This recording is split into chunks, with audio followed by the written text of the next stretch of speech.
അവസാനത്തെ പത്തിലെ ലൈലത്തുൽ ഖദ്റിനെ പ്രതീക്ഷിക്കുന്നതായ ദിവസങ്ങളാണ് നമ്മളുടെ മുമ്പിലുള്ളത്. ഇമാമിങ്ങൾ പറഞ്ഞത് റമദാൻ മാസത്തിന്റെ ഓരോ ദിവസങ്ങളും നമ്മൾ ലൈലത്തുൽ ഖദ്റിനെ പ്രതീക്ഷിക്കേണ്ടതാണ്.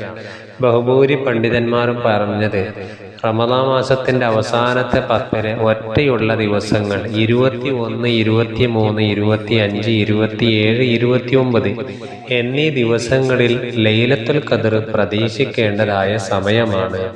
ഇമാമുന ഗസാലി റളിയല്ലാഹു അൻഹു പറഞ്ഞത് 23-ാമത്തെ ദിവസത്തിലാണ് ഏറ്റവും കൂടുതൽ ലൈലത്തുൽ ഖദ്ർ ഉണ്ടാകാൻ സാധ്യതയുള്ളത് എന്നും പഠിപ്പിച്ചിട്ടുണ്ട്.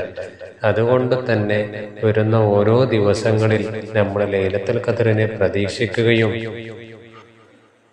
സുന്നത്തായ നിസ്കാരങ്ങളും തസ്ബീഹ് നിസ്കാരങ്ങളും മറ്റുള്ളതായ അദ്കാറുകളും പരിശുദ്ധമാക്കപ്പെടുന്നതായ ഖുർആൻ ഓത്തും അധികരിപ്പിച്ചുകൊണ്ട് ലൈലത്തുൽ ഖദ്റിന്റെ രാത്രിയെ നമ്മൾ ധന്യമാക്കണം. റബ്ബ് തൗഫീഖ് നൽകട്ടെ.